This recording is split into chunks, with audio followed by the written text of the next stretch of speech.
I'm Gary Gulman, and you're watching Thank God for Jury Duty. I am Jewish, but I love Christmas. You guys knocked it out of the park with Christmas. That is, wow, what a holiday. Between the tree and Santa, the elves, and I understand, is this true? Correct me if I'm wrong. At one point, there was a religious component to it. What else do I gotta do? Well, you gotta be christened. Oh, I could do that. Just dump a little water on my head. Absolutely. And you also have to accept Jesus Christ as your Lord and Savior. Done. Absolutely. If I'm going to get Christmas toys on Christmas morning, then I will do anything I have to do. Absolutely. Absolutely. I loved Christmas. So exciting for a little Jewish boy to see Christmas. Why can't we have Christmas? Well, what do you want for Hanukkah? Christmas. She grew up with me begging for Christmas and to be Christian every year around Christmas time because I really got in. I mean, it's hard to deny a little kid the excitement and overload of stimuli with Christmas. I mean, the lights and the trees and the elves and Santa. I mean, it was brutal to resist that. And my mother, you know, fended me off, and I never really got a Christmas tree in the house for more than 24 hours. One time she bought one and then returned it the next day. She felt guilty. Oh, we were, I think she had a friend who had a Christmas tree, or she called it a Hanukkah bush, and so my mother felt empowered to do that, and we went to a store that's no longer in business, and we got it was a fake one, and so she was able to return it the next day, but it was standing in my room for a full night, and it was exciting. I didn't have time to really put on lights, but I remember putting on a few ornaments that I had, and it was just really exciting. When I think back on it, I can't imagine being cruel enough to take a Christmas tree away from a 9-year-old boy. I mean, that's brutal. I read like 50 books a year. I don't know if that would surprise people, and I run a lot. Like I run like 25 miles a week, 25 or 30 miles a week, and I have 2 little dogs, 2 King Charles Spaniels, and they're sort of my motivation. They get me out of bed every day, and they I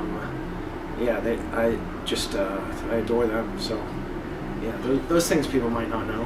One, be aware that the crane kick is coming, and then not sprint face first into the crane kick.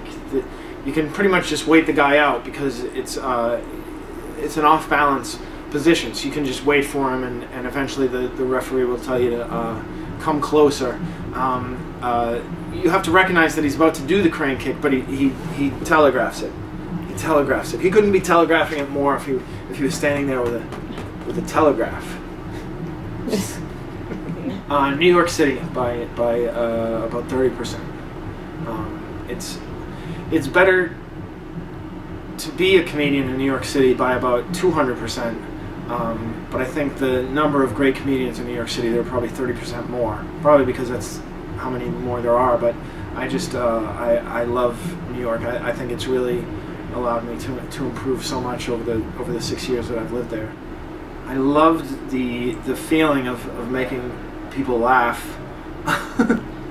It was intoxicating and made me feel really good, and I also believed that it was the best part of my personality, so I wanted to I don't think I care about sharing it. That seems very corny, but I wanted the bottom line, I wanted everybody to know how funny I was. I think that's probably the most honest answer. You know, I've watched so many movies, so it depends on what type of influence you mean. I would say Rocky has the most influence, just because I guess it was the first real underdog story that I ever saw, and I was so young, like 4 or 5, that it really ingrained in me sort of the appreciation and the admiration for the underdog, and for the mindset working hard and believing. So, I mean, again, it's very corny, but it still holds true. So any movie that sort of recaptures that theme, and most of them do. I mean, people relate to that obviously because that's just something, that's a go-to theme forever and ever. And yeah, and other than that, I mean, as far as my sense of humor goes, I would say my sense of humor is most influenced. It wasn't a movie; it was a TV series called Get a Life with Chris Elliott that lasted for 1.5 seasons in 1992 and 93, or 91 and 92, whatever it was. It was the most influential thing in my humor. So that yeah, those are the two most biggest influences outside my head.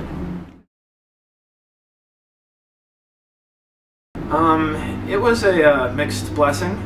It was fun to do a lot of shows that were on television, and that was very exciting. But the reality component of it, like being in contests and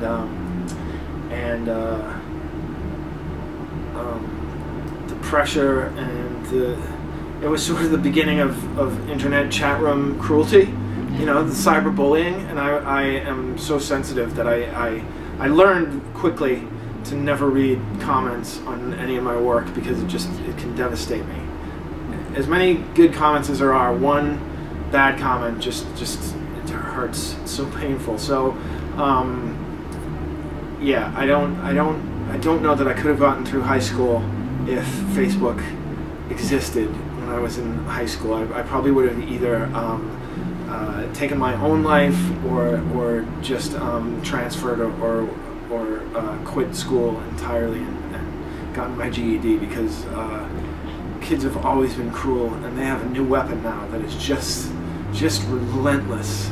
It's one thing to be exposed to it during the school day, but to have to come home or have it being said, oof. Anyhow, that is, I don't even remember what the original question was. It's about reality TV. Oh, reality TV. I don't think I'll ever do it again, God willing.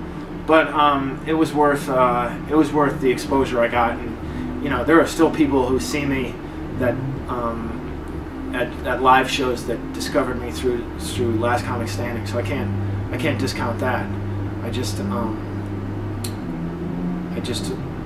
regret that was the road that comedians had to take at that time. Yeah, GaryGulman.com. You can send me emails, and at Gary Gulman on Twitter.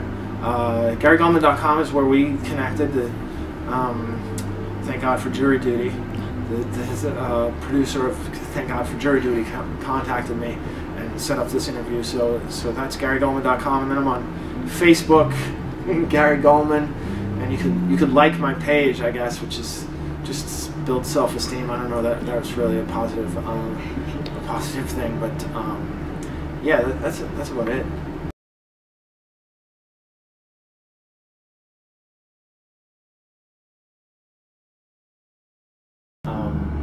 Yeah, that's about it.